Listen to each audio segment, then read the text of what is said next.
Hello, everybody. This is Harp Harp. I'm just coming in here. Um, we're in a peculiar, serious moment right now. It is. It's very serious. I see a lot of young people coming on board to try to, understand this and be ahead of it on the Black Truth, and the Black Authority. Tariq Nasheed. I love you guys out there. Y'all keeping it real, and you're doing the business, and you're being professional, and we're trying to all teach the young men and women who we are and what's at stake, and because we're literally in war. We're in a war, and it's hard. It ain't this stuff. We're living with this stuff. So me and my partner sitting here, we talking, and we're catching hell. I mean, literal hell from all of this inflation at all-time high. Black people can't afford it. Yeah, people like Tariq can, and he deserves it. You did a good job out there. And I've been in and out of situations where I've been at a total success, and then this and that happens. Everybody's different, you know, and some of us didn't do our homework as well as others. But when it comes down to us having opportunity and actually being able to progress, we are being squeezed by this economy and this government as black people. And I'm not talking about people in general, like other black folks say. I mean, black people are being squeezed to death, literally to death. And I know this for a fact. So all these mandates and all these bills passed, these people are protected behind these bills. While you experiencing the moratorium, people who work day to day, even some of y'all in corporate, and you got the East Indian boss in IT, or you around here, East Indian properties, they buying the properties, they have the loans, the Asians, they have their businesses in the community, so they buy also into the housing. The white man partnered with them because slavery showed white people how to hate black folks. Slavery, and then Jim Crow, and then just pure racism. Period. Racism is the way you can be racist to another group and affect their group. So they just passed the baton to immigrants, to white immigrants particularly. Now the black ones thought they was gonna be able to do it, which is sick, but they're not able to do it because they have a black face. But they're not linked to us as well. However, at the same time, they're not linked to our passion really. They're not who we are necessarily, and they're not linked to our inheritance that we've been denied by Constitution. So they're not us. It's a Jedi mind trick. When I tell you the United States of America and all of its liberties has manipulated our existence, used our bodies for their wealth, and they're running around smiling, crossing the light, eating in the groom of a team of 20, going to get steaks, driving back to their homes. I'm sure they know people who own this building, that building, and then immigration is around here emulating white capital and business camaraderie.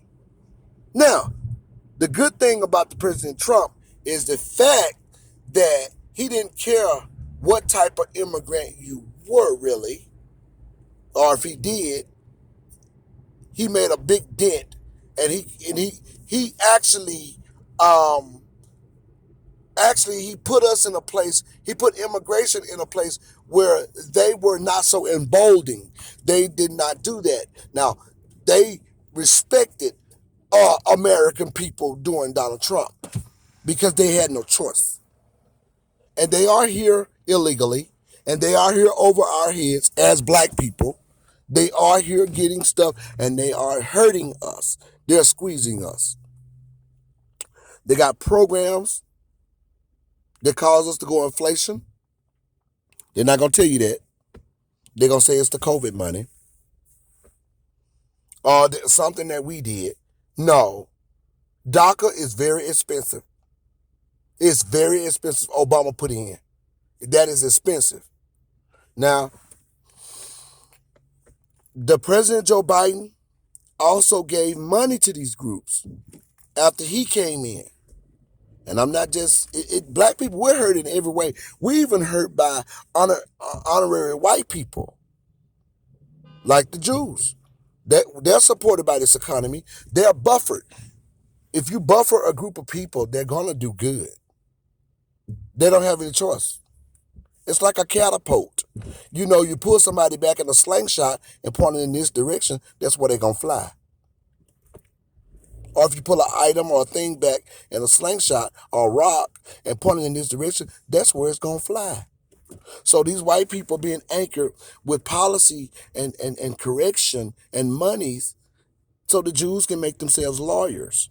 Everybody in the family is a lawyer. Now, it's easy to do now. It's all surrounded by, it's a community of wealth. And they're really honorary white people. It's not just about being lawyers. So we're affected by this also and been affected by it. While we suffer the war on drugs, everybody selling drugs, and now in prison are dead, and then black men don't have any strength out in the street no more because they done did crack and done went crazy or been in prison incarcerated where they got fears and PTSD like they've been to war.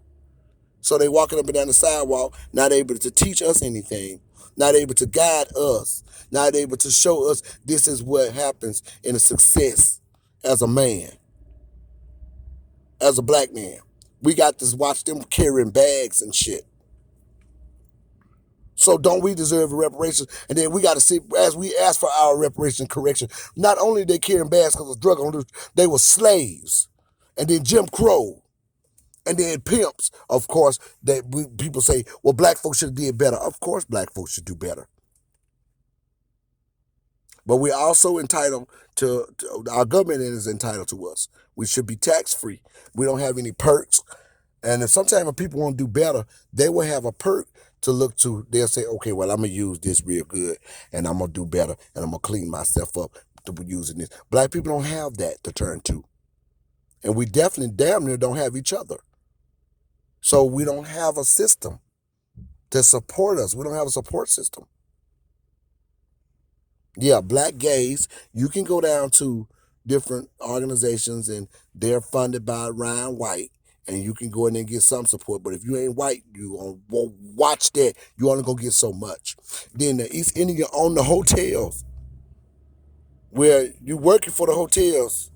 Your general manager white or something, or East Indian, because he owns it, and you working around there, housekeepers, front desk, or whatever you're doing. And you only getting paid so much and doing inflation.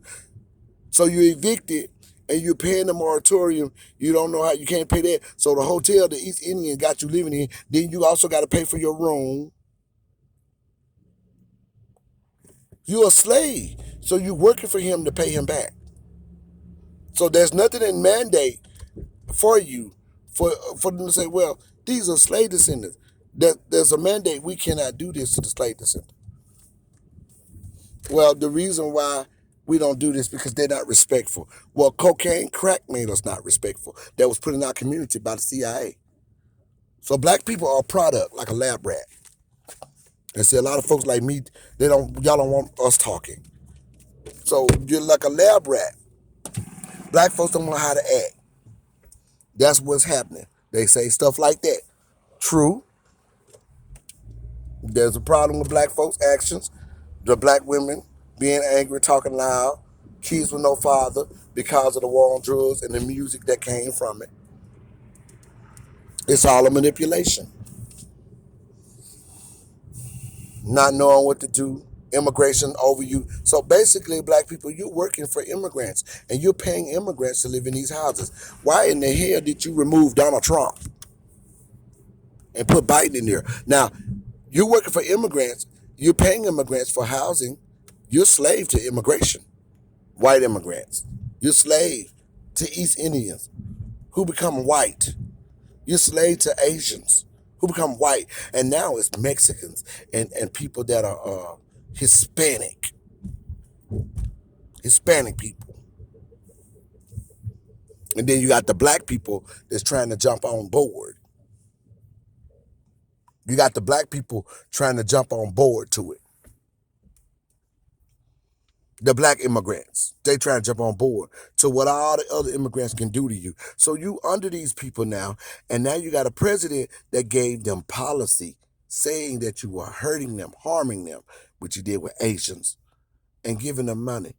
You don't realize that you trying somebody trying to kill you doing that with an evil hand in this. You don't see that. And we're suffering that. And that vote that you put that president in is personal to us because we're living in this situation now. We're forced out of our homes in moratorium situations, all kinds of actions from the Oval Office, but yet deny black people. Deny black people, they will die. They'll die. They'll kill each other. We look to each other. We can't deal with each other. Everybody angry. We don't have no way out of this. Popeyes, churches owned by East Indians, those are black people's things. So we don't have nothing in mandate that the government won't allow. You can't mess with them Jews. You can't go around their religious items. You can't mess with them. They considered a special people. And I don't think they consider special just because Jesus is documented as a Jew in the Bible in biblical terms. I think they're considered special people because of the Holocaust or what happened to them. They want you to remember it. But we built the country in slavery. Slavery. And there's nothing in mandate to say we're special. We pay taxes. We're not giving no money. You're telling us we don't know how to act. We don't deserve reparations. Black folks need to stop killing each other. Black folks need to do this. Black women need to stop getting pregnant. Men need to stop going to jail. Well, your President Joe Biden is one of the big reasons for that. Throwing black men in jail at a very young age, 14 years old. Babies. And then you're going to call him a black man. He never was a man. He responded to the system. He started selling dope. His daddy wasn't around. All this kind of stuff. Yeah, black men, you didn't give us policy. You showed the black man he was a pimp back when my daddy was a superfly. You know what you were doing. And I tell you something, the black men, you should be ashamed of yourself. We shouldn't even subscribe to that. It started during my generation when black men stopped taking care of their children. Not while I was a man, while I was a boy. It started then. Running from the mothers, doing integration. We wasn't fighting for justice no more. We wanted to dance to disco and superfly and be a pimp. You see, sell a little powder, kind of mess with Ike Turner a little bit. See what's going on with that. Kind of get behind that a little bit, or whatever image they painted. Black folks, let's get rich. Let's drop the ball. Let's not do policy. Now we see y'all drop the ball. Policy is important. Policy is important now. And so we didn't do that. Dr. King was assassinated for a reason. How can you not see this? He was assassinated. We had an icon that we had got behind, and we was getting Malcolm X involved, and we was getting some recourse and getting some way with that, and progressive way, and they assassinated these people and took their life from them, and the Black Panther Party and everything.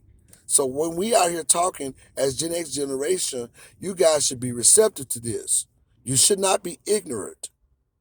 Our life is at stake. Our very life. We cannot live here without protections. There's too many monsters here now. And some of these monsters are 80 and 90 years old. And some of them are women. Go down there and see that old Asian lady walking up and down the street. And she done took all your black women nail money and everything, and then shoot you with her gun. Or call the police. Or tell the company you cannot sell to black women when they own a business because we have a contract. Walking up and down the streets of America where you were enslaved to. You tell me that's not a monster that's allowed in your country, that's raising other young monsters. They ain't nothing but monsters. They're not people. They have been made to be that. They have cloned themselves into that. That's their problem. But it's our problem if we allow it to keep being projected upon us. They are monsters. People who leave their other country for a better life. What better life you think you're going to get? Some life where you, now I'm your slave. That's the better life you're talking about.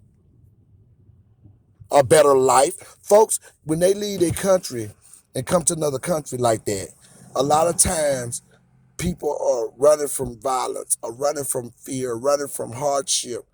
These people want a better life, they say. The American dream is to make them millionaires.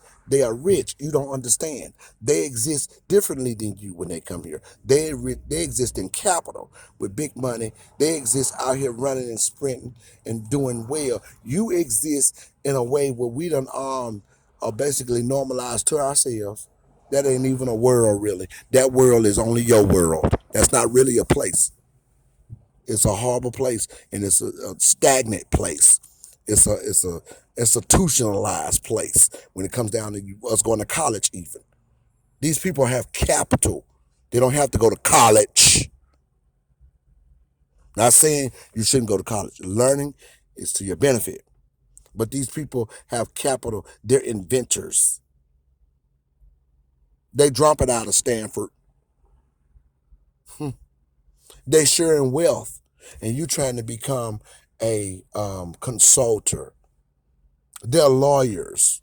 They're hiring people with no education to work in their office as office managers in a lawyer's office. This is what wealth looks like. You can't do that as a black person because you do not have wealth, a wealth in community. They took that from you when they took Black Wall Street, when they took Rosewood in Florida. You don't share in wealth now. That was born from the air and destroyed by white power. And now white people are partnering with other groups, giving them wealth that was supposed to belong to you. We are the only damn group deserving of reparations. And this is a message. And this is a sermon. I am preaching. That's who we are. We're the only damn group that deserve reparation. Nobody else deserves no reparation in this country. We could be driving over the bones of slaves in these highways. We don't know. That could be our family member. That their death caused this economy to be so great. We are the only one that deserve a reparation. You talk about take care of a Holocaust. The Holocaust happened in the German country. Even though they deserve to be safe. I love people. People deserve to be safe, but not over me and over my dead body. You don't deserve to be safe to put me in dire state. You should have corrected black people first. When black people is your fault. When it was also when Dr. King them and they was out there and they asked black people what they wanted. Black people, we took integration. We don't know how to correct ourselves in terms of what we being psychologically. Slavery lasted a long time. The Holocaust didn't last that long. They engineered our thinking. They scientifically told us that we was incompetent and that we were smaller in terms of being people, and we were scientifically designed and harmed. So we didn't know what freedom really looked like. We thought freedom was being doing what they doing. That's not freedom. Freedom is having your own. That's not power doing what they doing. Power is having your own and having an entity that harmed you to respect you. We thought that was freedom, going with the white man. No, you going into a burning house. You have your own. He'll partner with you. He will have to in terms of business because these people got money. They got power. And they don't have to come to us, but they also destroyed that with their militant force and with government military equipment. So who deserve reparations again? Not no dang on Latino that came over here and helped build an apartment building and got paid for it. He think he supposed to get reparations. They got him in the conversation, or her. They got Rosita and Pedro in the conversation, and they don't even know what the hell going on. They just want more. And the white person giving it to them because they got white skin. And white people numbers are getting low. And we sit back allowing it. Al Sharpton, I'm not trying to be disrespectful. You need to shut up. Because you're sitting up there talking to Joe Biden when he became president, you're talking about, you would have thought I was a coon. You need to shut up and stop being so fashionable. I mean, respect to people that are older. But to y'all, not Al, I'm not gonna tell him to shut up because he's older. But I'm gonna say he need to be a little bit more diligent in his response because your rumbling thick voice, which is would have been good if you had projected yourself right. Now you have a name for yourself. He can hardly live it down. Now he need to be humble. He need to speak and stop trying to look like something because now they realize, oh, what you talking about ain't important. Because you want to sound a certain way and look like something. You just said that you ain't no coon. This is not about that. You're trying to get correction for your people. You don't have enough people. Al Sharpton don't have enough people behind him no more. He don't need to be our spokesperson. And we don't necessarily need a spokesperson. We need a community that's receptive. We need a community that's aware. Not just one person or two that's called themselves spokespeople. When that woman was talking first, I forgot the senator name that served as, and when Joe Biden, talking to Joe Biden, when the NAACP, he should have honored her wording, but he didn't. Al Sharpton. He should have said, thank you, madam, or thank you, such and such, such and such. That was very fine tuned. I'm glad you spoke in that way. I concur. He started trying to take over the conversation. So that was a real black people problem right there. Stay to send that crab in the apple problem right in front of racist white man that's in office now who don't care nothing about you. Now you're going to sit there and act dysfunctional. And when he responded to you, he responded to you like you ignorant. So yeah, it's black people. Your fault too. Y'all sit up in there and you think you can be yourself in front of white people and you can treat them the way they treat you. No, that's not what happens. You're different. That woman was talking, telling her testimony about COVID to Joe Biden, like he the preacher and she in the church. This is politics. This man got some cocaine to go snort. He ain't thinking about that. That's a white man with money who can have anybody he want to, probably. We don't know what he doing. You know y'all really like children. And she up there telling her testimony to him like he a deacon in the church because he pandered to black people. So in her mind, he cloned himself to be in the circle. So he understands. That's what she feels. And she looked like a fool. You talking your testimony hour here as a black person, a political thinker, you a critical political thought leader, part of the NAACP, and you talking about who all died from COVID with this president when black people are in a dire state in terms of policy. You should know that as a person that worked for the NAACP. There's no excuse. Yeah, we sympathize. Yeah, life happens. Yeah, folks need to tell their testimony. Yes, they do. But not in the sense where correction is concerned. In terms of something different. Not in that sense. No way that should have been happening. She should have never done that. He was looking at that conversation and looking at it and breaking down how inconcise this is. She's not concise. This is not professional. This is not sophisticated in terms of what they should be saying. There are people who have really been harmed. Even I've harmed them. And they talking like this. I'm not going to respond to them respectfully, but when it comes time to say what I need to say, I don't know what to say, but I don't got to do it.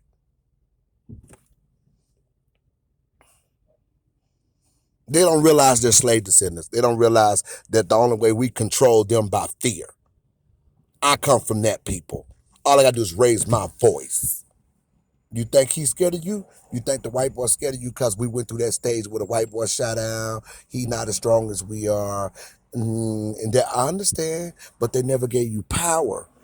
And right now is the time they want to push you on off the cliff. You one slip away. 1 feet in the graveyard and the other on the banana peel. So now we're going to do everything to push them on off the cliff. So they're back to saying in their minds, all you got to do is just act firm and get loud. Their brains are built for subservient. They do better by serving. We are creative. They respond to us. They know slavery has also been a part of that, have indoctrinated you. And you're up there as a descendant of slave, taking a risk to allow this white man to think that's still who you are. You were supposed to have this conversation more diligent and more thorough. You were supposed to take it serious. Somebody was supposed to prep you and get you ready. Some black scientists, doctors, even if they were white people. Make sure we go up here and go up here in power. We're slave descendants. We're professionals. But we don't want to go up here playing with this at all.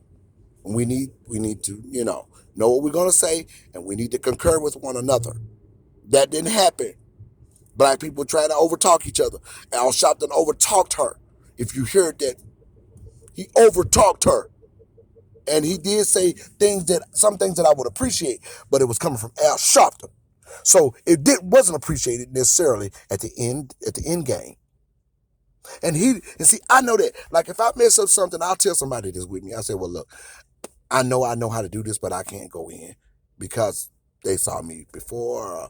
You remember what happened because it's me. So this is what I want you to do. And I'll just act like I'm you, and I'll be humble, and we'll be able to do it. They're not going to be receptive to me when they see my face because of what I done or what this happened. You got to understand that. That ain't what Al Sharpton doing. I'm Al Sharpton. Black people not humble enough we're not acting in sophistication when it comes down to how we need to put ourselves, anchor ourselves, or to project some very important issues. This is dire state. This is super important. This could be the end. For some people, it is. They're not making it out. They taking that bullet in that ghetto that white man made, that black Joe Biden ass concurred to in the House of Representatives. They taking that bullet. They taking that rape from that man, that little boy, that teenager, taking that rape, that convict has become acclimated to from Biden's damn legislative order. You understand? They taking that bullet and not making it. It is the end. This is where we at. This is what I mean.